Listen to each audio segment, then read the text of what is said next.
আসসালামু আলাইকুম প্রিয় শিক্ষার্থী, এসএসসি 2021 শর্ট সিলেবাসের প্রথম অধ্যায়টা তোমাদের আছে।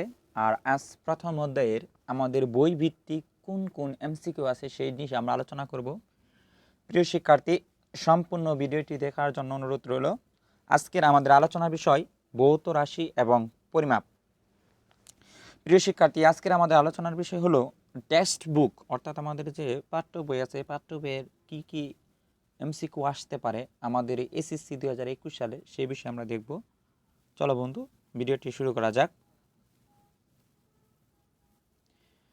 প্রিয় শিক্ষার্থী, প্রথমেই আছে আমাদের পদার্থবিজ্ঞান। পদার্থবিজ্ঞানের আমি গুরুত্বপূর্ণ যে শাখা বা গুরুত্বপূর্ণ যে লাইন বা আন্ডারলাইন করব সেটা আমাদের এমসিকিউর জন্য খুবই গুরুত্বপূর্ণ। এছাড়া আমি কোনো আন্ডারলাইন করব না। পদার্থবিজ্ঞানের একটা শাখা বা বলা যেতে পারে এটা হচ্ছে প্রাচীনতম শাখা। তার কারণ অন্য বিজ্ঞানের দানা বাঁধার আগেই বিজ্ঞানীরা পদার্থবিজ্ঞানের গুরুত্বপূর্ণ শাখা জ্যোতির্বিদ্যা চর্চা করতে শুরু করেছিলেন। পদার্থবিজ্ঞান একদিকে যেমন প্রাচীনতম শাখা, ঠিক সেভাবে বলা যেতে পারে এটা সবচেয়ে মৌলিক শাখা। এর উপর ভিত্তি করে রসায়ন দাঁড়িয়েছে, রসায়নের উপর ভিত্তি করে জীববিজ্ঞান দাঁড়িয়েছে, আর জীববিজ্ঞানের উপর ভিত্তি করে অনেক বিষয় দাঁড়িয়ে আছে। তবে প্রিয় শিক্ষার্থী, আমরা দেখতেছি যে মৌলিক শাখা হলো আমাদের ফিজিক্স, আর ফিজিক্সের উপর ডিপেন্ডেড করেছে আমাদের কেমিস্ট্রি, কেমিস্ট্রির উপর ডিপেন্ডেড বায়োলজি, তার উপর অন্যান্য শাখা আমাদের আছে। সাধারণভাবে আমরা বলতে পারি বিজ্ঞানের যে শাখা পদার্থ আর শক্তি, এই দুয়ের মাঝে অন্তঃক্রিয়া তাকে বোঝার চেষ্টা করে, সেটা হচ্ছে পদার্থবিজ্ঞান। তাহলে আমাদের এখানে গুরুত্বপূর্ণ লাইন হচ্ছে আমাদের পদার্থ পদার্থ আর শক্তি, এই দুটি গুরুত্বপূর্ণ জিনিস। অর্থাৎ পদার্থ আর শক্তি এই দুয়ের মাঝে অন্তঃক্রিয়া, এই অন্তঃক্রিয়া সেটা বোঝার জন্যই আমাদের পদার্থবিজ্ঞান।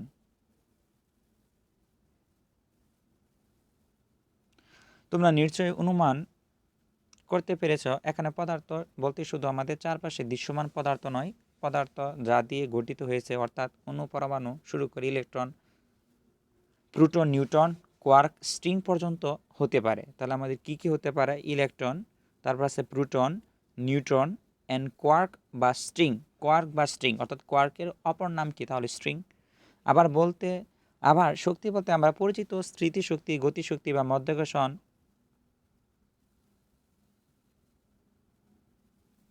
মধ্যাকর্ষণ বা বিদ্যুৎ চুম্বকীয় শক্তি ছাড়াও সকল কিংবা দুর্বল নিউক্লিয় শক্তি হতেও পারে।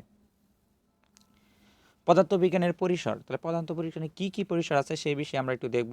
পদার্থবিজ্ঞান যেহেতু বিজ্ঞানের প্রাচীনতম শাখা, সবচেয়ে মৌলিক শাখা, শুধু তাই নয়, বিজ্ঞানের অন্যান্য শাখা কোনো না কোনোভাবে এই শাখা ভিত্তি করে গড়ে উঠেছে, তাই খুব স্বাভাবিকভাবে পদার্থবিজ্ঞান পরিসর অনেক বড়। শুধু তাই নয়, পদার্থবিজ্ঞানের নানা সূত্রকে ব্যবহার করে নানা ধরনের প্রযুক্তি গড়ে উঠেছে, সেগুলো আমাদের দৈনন্দিন জীবনে ব্যবহার করি। বর্তমানে সভ্যতার পেছনে সবচেয়ে বড় অবদান হচ্ছে ইলেকট্রনিক্সের। তা আমরা একটা লাইন আন্ডারলাইন করতে পারি।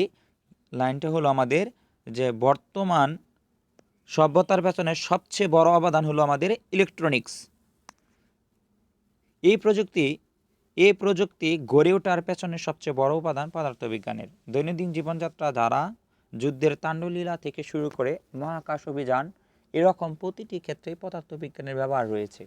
শুধু তাই নয়, জ্ঞান বিজ্ঞানের অনন্য শাখা পদার্থবিজ্ঞানকে একত্র করে নিয়মিতভাবে নতুন নতুন শাখা গড়ে উঠেছে, যেমন আছে অ্যাস্ট্রনি, পদার্থবিজ্ঞান মিলে অ্যাস্ট্রোফিজিক্স তৈরি করা হয়েছে। জৈব প্রক্রিয়া ব্যাখ্যা করার জন্য জীববিজ্ঞান পদার্থবিজ্ঞান ব্যবহার করে উঠেছে বায়োফিজিক্স। রসায়ন শাখার সাথে পদার্থবিজ্ঞান শাখার সম্মিলন জন্ম নিয়েছে কেমিক্যাল ফিজিক্স। ভূতত্ত্বের ব্যবহার করার জন্য পদার্থবিজ্ঞান ব্যবহার করা হয়েছে জিওফিজিক্স, এবং চিকিৎসা বিজ্ঞান পদার্থ ব্যবহার করার জন্য মেডিকেল ফিজিক্স ইত্যাদি। কাজে পদার্থবিজ্ঞান পরিসর সুবিশাল এবং অনেক গভীর। পঠন আর পাঠনের সুবিধার জন্য আমরা পদার্থবিজ্ঞানকে দুটি অংশে ভাগ করতে পারি, সেগুলো হচ্ছে ক্লাসিক্যাল পদার্থবিজ্ঞান আর আধুনিক পদার্থবিজ্ঞান। তাহলে আমাদের কিসের সুবিধার জন্য আমরা পাঠ আর পাঠনের সুবিধার জন্য পদার্থবিজ্ঞানকে কয়টি অংশে? দুটি ভাগে। একটা হলো ক্লাসিক্যাল পদার্থবিজ্ঞান, একটা হলো আধুনিক পদার্থবিজ্ঞান। আর ক্লাসিক্যাল পদার্থবিজ্ঞানে রয়েছে বলবিজ্ঞান, শব্দবিজ্ঞান, তাপ ও তাপগতিবিজ্ঞান, বিদ্যুৎ ও চৌম্বক বিজ্ঞান ও আলোক বিজ্ঞান। প্রিয় শিক্ষার্থী, এখান থেকে আমাদের এমসিকিউ আসতে পারে ক্লাসিক্যাল পদার্থবিজ্ঞানের কি কি বিষয়। তাহলে ক্লাসিক্যাল পদার্থবিজ্ঞানের বলবিজ্ঞান, শব্দবিজ্ঞান, তাপ ও তাপগতিবিজ্ঞান, বিদ্যুৎ ও চৌম্বক বিজ্ঞান ও আলোক বিজ্ঞানের অন্তর্ভুক্ত। আধুনিক পদার্থবিজ্ঞানে আছে আমাদের কোয়ান্টাম বলবিজ্ঞান, আপেক্ষিক তত্ত্ব ব্যবহার। যে আধুনিক পদার্থবিজ্ঞান গড়ে উঠছে সেগুলো হচ্ছে আণবিক আর পারমাণবিক পদার্থবিজ্ঞান, নিউক্লিয় পদার্থবিজ্ঞান, কঠিন অবস্থা পদার্থবিজ্ঞান আর পার্টিকেল ফিজিক্স। প্রিয় শিক্ষার্থী, তাহলে আমরা দেখলাম পদার্থবিজ্ঞানকে দুই ভাগে ভাগ করা যায়, একটা ক্লাসিক্যাল পদার্থবিজ্ঞান, একটা হলো আধুনিক পদার্থবিজ্ঞান। আমরা আগেই বলেছি পদার্থবিজ্ঞান কিংবা বিজ্ঞানের অনন্য শাখাকে ব্যবহার করে পৃথিবীতে নানা ধরনের প্রযুক্তি গড়ে উঠেছে। এই প্রযুক্তি ব্যবহার করে আমরা আমাদের জীবনকে সহজ আর অর্থপূর্ণ করে তুলেছি। আবার কখনো কখনো ভয়ঙ্কর কিছু প্রযুক্তি বের করে শুধু নিজের জীবন নয়, পৃথিবীর অস্তিত্ব বিপন্ন করে তুলেছি। অনেক সময় অকারণে অপ্রয়োজনীয় প্রযুক্তি গড়ে তোলা পৃথিবীর সম্পদ নষ্ট করে সাথে সাথে আমাদের পরিবেশকে দূষিত করে ফেলেছি। কাজেই মনে রাখো, প্রযুক্তি মানে কিন্তু ভালো নয়। পৃথিবীতে ভালো প্রযুক্তি যেরকম ঠিক সেই রকম খারাপ প্রযুক্তিও আছে। কোনটি ভালো কোনটি খারাপ সেটি আমাদের নিজের বিচার বুদ্ধি ব্যবহার করে বুঝতে হবে। পদার্থবিজ্ঞান একদিনে গড়ে ওঠেনি, শত শত বছর গড়ে উঠেছে। পদার্থবিজ্ঞানে তাদের চারপাশের রহস্যময় জগৎকে দেখে প্রথমে কোনো একটা সূত্র দিয়ে সেটা ব্যাখ্যা করার চেষ্টা করেছেন। পরীক্ষা নিরীক্ষা করে সেই সূত্রকে কখনো গ্রহণ করেছে, কখনো পরিবর্তন করেছে, আবার কখনো পরিত্যাগ করা হয়েছে। এভাবে আমরা পদার্থবিজ্ঞানের ক্ষুদ্রতম কণা থেকে শুরু করে মহাবিশ্বের বৃহত্তম আকার পর্যন্ত ব্যাখ্যা করতে শিখেছি। এই শাখা হয়তো পূর্ণাঙ্গ নয়, বিজ্ঞানীরা সেটাকে পূর্ণাঙ্গ করার চেষ্টা করে যাচ্ছেন, যেন কোনো একদিন অত্যন্ত অল্প কিছু সূত্র দিয়ে আপাতত দৃষ্টিতে ভিন্ন ভিন্ন সময়ে সব কিছু ব্যাখ্যা করা সম্ভব হয়ে যাবে। প্রিয় শিক্ষার্থী, এটির মধ্যে কোনো আমাদের গুরুত্বপূর্ণ লাইন নেই। তারপরে আছে আমাদের পদার্থবিজ্ঞানের ক্রমবিকাশ, ডেভেলপমেন্ট অফ ফিজিক্স। আধুনিক সভ্যতা হচ্ছে বিজ্ঞানের অবদান। বিজ্ঞানের অগ্রগতি একদিনে হয়নি, শত শত বছর থেকে অসংখ্য বিজ্ঞানী এবং গবেষকের অক্লান্ত পরিশ্রমে একটু একটু করে আধুনিক পদার্থবিজ্ঞানের অবস্থায় পৌঁছেছে। মনে রাখতে হবে, প্রাচীনকাল তত্ত্বের আদান প্রদান এত সহজ ছিল না। বিজ্ঞানের গবেষণার ফলাফল একে অন্যকে জানাতে যথেষ্ট বেগ পোহাতে হতো, হাতে লিখে বই প্রস্তুত করতে হতো। প্রিয় শিক্ষার্থী, এখানে আমাদের কিছু নেই, আমরা একটু নিচে নামি দেখি কি। এখন আদি পর্ব, অর্থাৎ আমাদের কয়েকটা পর্বে ভাগ করা হয়েছে। যেমন আদি পর্ব, গ্রিক, ভারতবর্ষ, চীন আর মুসলিম সভ্যতার অবদান। বর্তমানে পদার্থবিজ্ঞানে আমরা যে বিষয়টি বুঝাই, প্রাচীনকালে সেটি শুরু হয়েছিল জ্যোতির্বিদ্যা, আলোকবিজ্ঞান, গতিবিদ্যা এবং গণিতের গুরুত্বপূর্ণ শাখা জ্যামিতির সমানে। গ্রিক বিজ্ঞানী থেলিস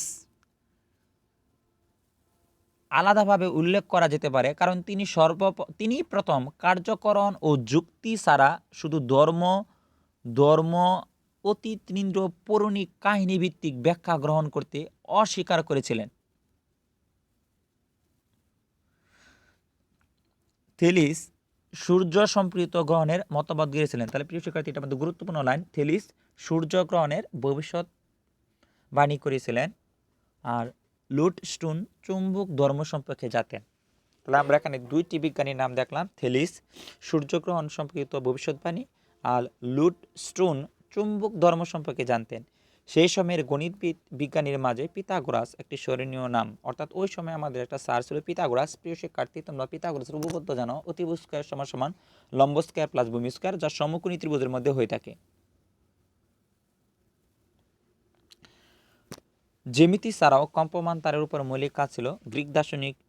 গ্রিক দার্শনিক ডেমোক্রিটাস প্রথম ধারণা দেন যে পদার্থের অবিভাজ্য একক আছে, যার নাম দেওয়া হয়েছিল অ্যাটম। তাহলে প্রিয় শিক্ষার্থী, আমরা একটা শব্দ পেলাম, নাম হলো অ্যাটম। এটি সর্বপ্রথম দিয়েছিলেন গ্রিক দার্শনিক ডেমোক্রিটাস। যে পদার্থের অবিভাজ্য একক আছে, মানে বিভাজ্য না, তার নাম দিয়েছিল অ্যাটম। এই নামটি আধুনিক পদার্থবিজ্ঞানের ব্যবহার করা থাকে।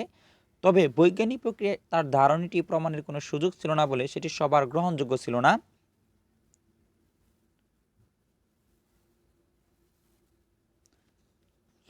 তবে বৈজ্ঞানিক প্রক্রিয়ায় তার ধারণাটি প্রমাণের কোনো সুযোগ ছিল না। সেই সময় সবচেয়ে বড় দার্শনিক বিজ্ঞানী এরিস্টটল মাটি, বাতাস ও আগুন দিয়ে সব কিছু তৈরির মতবাদটি অনেক বেশি গ্রহণযোগ্য ছিল। তাহলে মাটি, পানি, বাতাস আর আগুন দিয়ে সব কিছু তৈরির হওয়ার মতবাদটি অনেক বেশি গ্রহণযোগ্য ছিল। আরিস্তাকারাস প্রথমে সূর্যকেন্দ্রিক সৌরজগতের ধারণা দিয়েছিলেন। তাহলে আমাদের এই বিজ্ঞানীটি একটু লক্ষ্য করো। আর সে ধারণা দিয়েছিল প্রথম সূর্যকেন্দ্রিক সৌরজগতের ধারণা। তার অনুসারী সেলুকাস যুক্তিতর্ক দিয়ে প্রমাণ করেছিলেন, যদিও এই যুক্তিগুলো এখন কালের গর্ভে হারিয়ে গেছে। গ্রিক বিজ্ঞান আর গণিত আর সর্বোচ্চ শিখরে উঠেছিল সর্বকালের শ্রেষ্ঠ বিজ্ঞানী আর্কিমিডিস।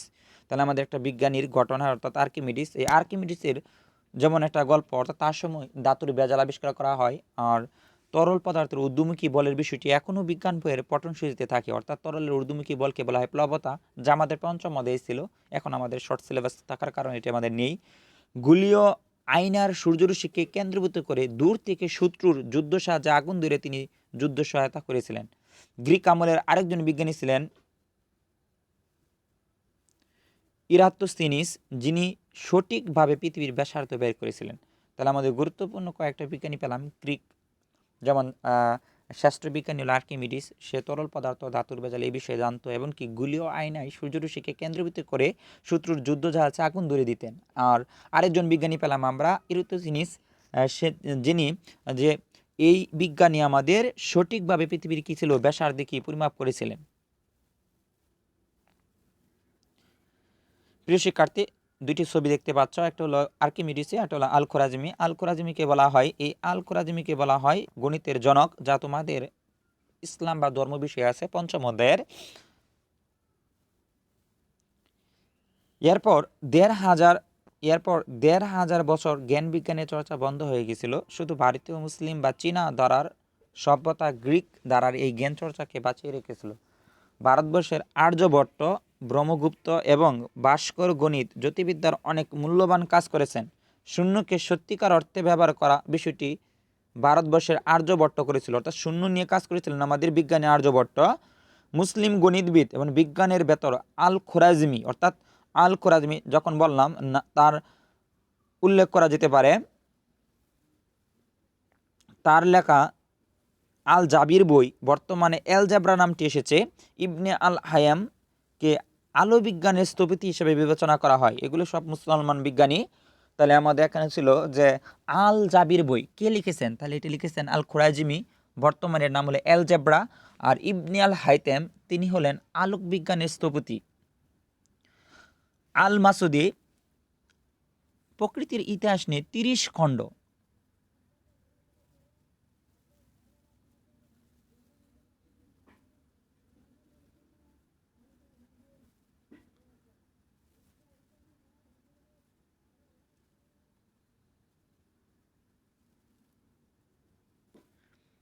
30 খণ্ডে একটি এনসাইক্লোপিডিয়া, 30 খণ্ডে, অর্থাৎ আল মাসুদি প্রকৃতির ইতিহাস সম্বন্ধে, প্রকৃতির ইতিহাস নিয়ে 30 খণ্ডে একটি এনসাইক্লোপিডিয়া লিখেছিলেন। এটা একটা বইয়ের নাম, সেখানে প্রকৃতির ইতিহাস লেখা ছিল আমাদের। আর উমর খৈরাম নাম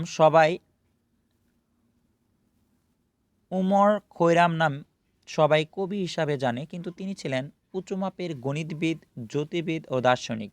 তাহলে প্রিয় শিক্ষার্থী, সবাই কবি হিসাবে জানলেও তিনি ছিলেন উচ্চমানের গণিতবিদ, জ্যোতির্বিদ এবং দার্শনিক। চীনা গণিতবিদ ও বিজ্ঞানীরা পদার্থবিজ্ঞান নিয়ে অনেক কাজ করেছেন। তাদের মধ্যে হচ্ছে শেন কোর নামটি উল্লেখ করা যায়, যিনি চুম্বক নিয়ে কাজ করেছেন, ভ্রমণের সময় কম্পাস ব্যবহার দিক নির্ধারণ বিষয়টি উল্লেখ করেছেন। তাহলে আমরা একটা নতুন বিজ্ঞানী স্যারের নাম পেলাম, নাম হলো শেন কোর, যিনি চুম্বক নিয়ে কাজ করেছেন আর ভ্রমণের সময় কম্পাস ব্যবহার করে দিক নির্ধারণ করার বিষয়টি উল্লেখ করেছেন। বিজ্ঞানের উত্থান পর্ব।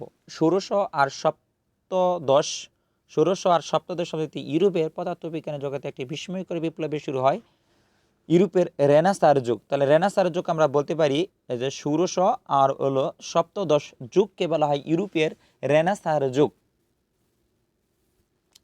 1543 সালে কোপার্নিকাস তার একটি বইয়ের সূর্যকেন্দ্রিক সৌরজগতের ব্যাখ্যা দেন।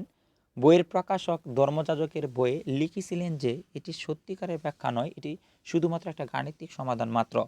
কোপার্নিকাসের তত্ত্বটি দীর্ঘদিন লোকচক্ষুর আড়ালে পড়েছিল, গ্যালিলিও সেটিকে সবার সামনে নিয়ে আসেন।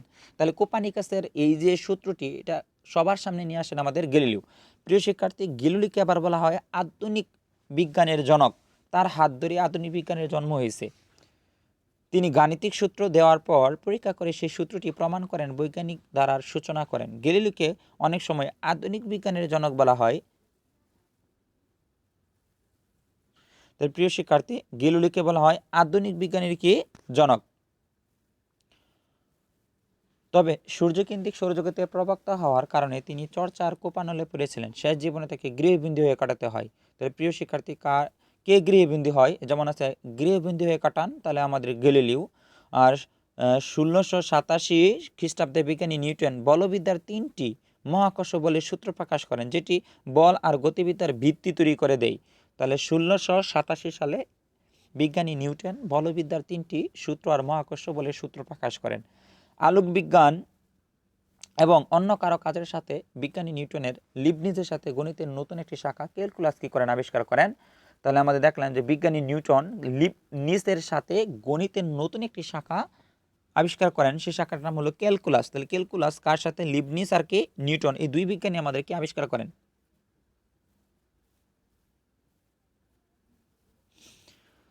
Copernicus, Galileo, Newton. অষ্টাদশ শতাব্দীতে তাপকে ভরহীন আর এক ধরনের তরল পদার্থ হিসেবে বিবেচনা করা হতো। 1798 সালে কাউন্ট রামফোর্ড দেখান তাপ এক ধরনের শক্তি, যান্ত্রিক শক্তিতে রূপান্তরিত করা যায়।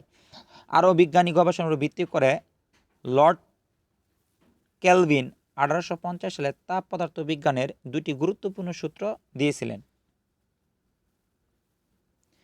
বিদ্যুৎ ও চুম্বকের উপর এই সময় ব্যাপক গবেষণা শুরু হয়।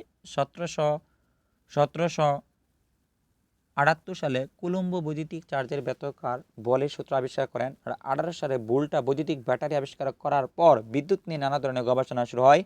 1820 সালে ওরেস্টেড দেখান বিদ্যুৎ প্রবাহ দিয়ে চুম্বক তৈরি করা যায়। আর 1831 সালে ফ্যারাডে আর হেনরি ঠিক তার বিপরীত প্রক্রিয়াটি কি করেন, আবিষ্কার করেন। তারা দেখান চুম্বকের ক্ষেত্রে পরিবর্তন করে বিদ্যুৎ তৈরি করা যায়। আর 1864 সালে ম্যাক্সওয়েল তার বিখ্যাত ম্যাক্সওয়েল সমীকরণ পরিবর্তনশীল বিদ্যুৎ আর চুম্বক ক্ষেত্রকে একই সূত্রের মাঝে নিয়ে আসেন। দেখান যে আলো আসলে একটা বিদ্যুৎ চুম্বকীয় তরঙ্গ। তাহলে আলো একটা বিদ্যুৎ চুম্বকীয় তরঙ্গ আবিষ্কার করেন কে, ম্যাক্সওয়েল। বিদ্যুৎ আর চুম্বক আলাদা কিছু নয়, আসলে এটি দুটি শক্তির দুটি ভিন্ন রূপ। এই সময়োপযোগী একটি আবিষ্কার ছিল, কারণ 1801 সালে ইয়ং পরীক্ষার মাধ্যমে তরঙ্গ ধর্মের প্রমাণ দেখিয়েছিলেন। তাহলে 1801 সালে আমরা পেলাম ইয়ং পরীক্ষার মাধ্যমে আলোর তরঙ্গ দৈর্ঘ্যের প্রমাণ করেছিলেন। আধুনিক পদার্থবিজ্ঞানের সূচনা। 19বিংশ শতাব্দীর শুরুতেই বিজ্ঞানীরা দেখতে পেলেন প্রচলিত পদার্থবিজ্ঞান দিয়ে অনেক কিছু ব্যাখ্যা করা যাচ্ছে না। 1803 সালে ডাল্টন পারমাণবিক তত্ত্ব দিয়েছেন। আর 1897 সালে থমসন সেই পরমাণুর ভেতর ইলেকট্রন আবিষ্কার করেছেন। আর 1811 সালে রাদারফোর্ড দেখিয়েছেন পরমাণুর একটি কেন্দ্র আছে যার নাম হলো নিউক্লিয়াস। প্রিয় শিক্ষার্থী, রাদারফোর্ডের পরমাণু মডেল আমাদের রসায়নের অবশ্যই আছে, সেখান থেকে তোমরা দেখে নিও। তারপরে খুবই ক্ষুদ্র নিউক্লিয়াস বা পজিটিভ চার্জ থাকে, কিন্তু দেখা গেল নিউক্লিয়াসকে ঘিরে গ্রন্থ ইলেকট্রন মডেলটি কোনোভাবে ব্যাখ্যা করা যায়নি, কারণ বিদ্যুৎ চুম্বকীয় সূত্র অনুযায়ী এই অবস্থার ইলেকট্রন আর শক্তি বিকিরণ নিউক্লিয়াসের ভেতর পড়ে, কিন্তু বাস্তবে কখনো ঘটে না। 1900 সালে ম্যাক্স প্ল্যাঙ্ক কোয়ান্টাম তত্ত্ব আবিষ্কার করেন। এই তত্ত্ব ব্যবহার করে পরবর্তীতে পরমাণুর স্থিতিশীল ব্যাখ্যা করা সম্ভব হয়েছিল। বিকিরণ সংক্রান্ত কোয়ান্টাম সংক্রান্ত গঠিক প্রফেসর দেন, অর্থাৎ বিকিরণ সংক্রান্ত কোয়ান্টাম তত্ত্বের সঠিক গাণিতিক ব্যাখ্যা দিয়েছিলেন প্রফেসর সত্যনাথ বসু। পদার্থবিজ্ঞানের জগতে যে অবদান রেখেছিলেন তার স্বীকৃতিস্বরূপ এক শ্রেণীর মৌলিক কণাকে বুজন নাম দেওয়া হয়। প্রিয় শিক্ষার্থী, নতুন বইয়ে বুজন, কিন্তু পুরাতন নাম ছিল বুসন। 1900 থেকে 1930 সাল এই সময়টি অনেক বড় বড় বিজ্ঞানী মিলে কোয়ান্টাম তত্ত্বকে প্রতিষ্ঠা করেন। বিদ্যুৎ চুম্বকীয় তরঙ্গের বাহক হিসাবে ইথার নামে এক ধরনের বিষয় কল্পনা করা নেওয়া হয়েছিল। 1887 সালে মাইকেলসন আর মুরলি তার অস্তিত্ব আবিষ্কার করার চেষ্টা করে দেখান প্রকৃতপক্ষে ইথার বলে কিছু নেই। আলোর বেগ স্থির বা গতিশীল সব মাধ্যমে সমান। 1905 সালে আইনস্টাইনের থিওরি অফ রিলেটিভিটি থেকে এই বিষয়টি ব্যাখ্যা করা যায়। থিওরি অফ রিলেটিভিটি থেকে, অর্থাৎ আপেক্ষিক তত্ত্ব, সর্বকালের সবচেয়ে চমকপ্রদ সূত্র ছিল E=mc²। ই হলো আমাদের শক্তি, আর এম হলো ভর, আর সি হলো আলোর বেগ।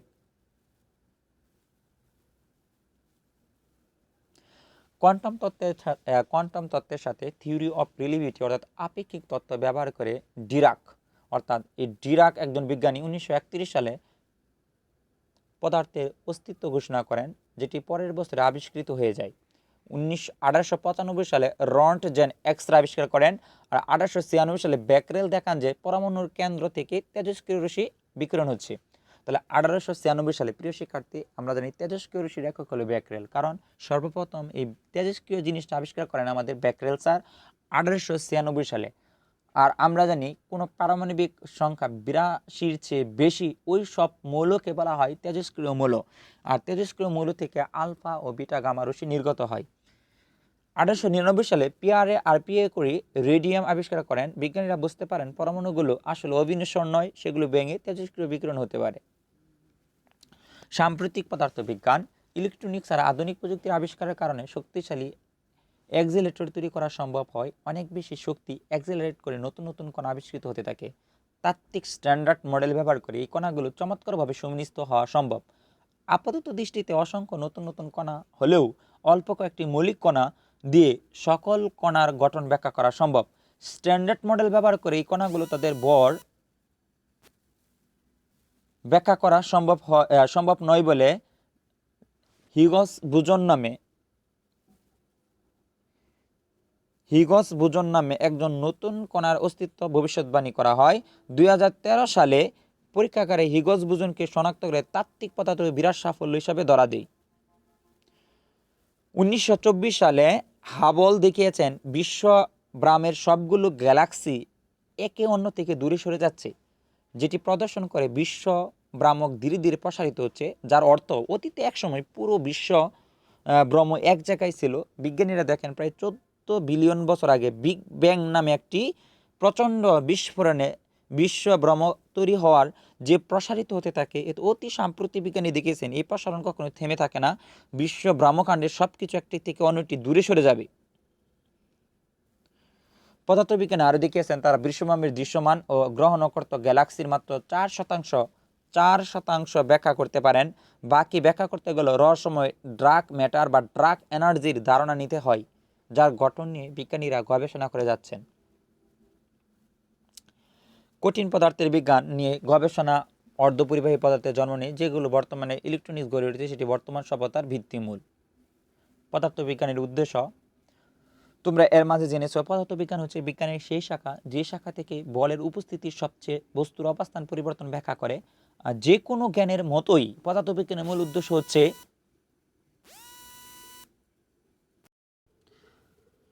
পদার্থবিজ্ঞানের জানার পরিসরটি অনেক বড়। ক্ষুদ্র পরমাণু থেকে বিশাল বিশ্বব্রহ্মাণ্ডের রহস্য উদ্ঘাটন করা হচ্ছে পদার্থবিজ্ঞানের উদ্দেশ্য।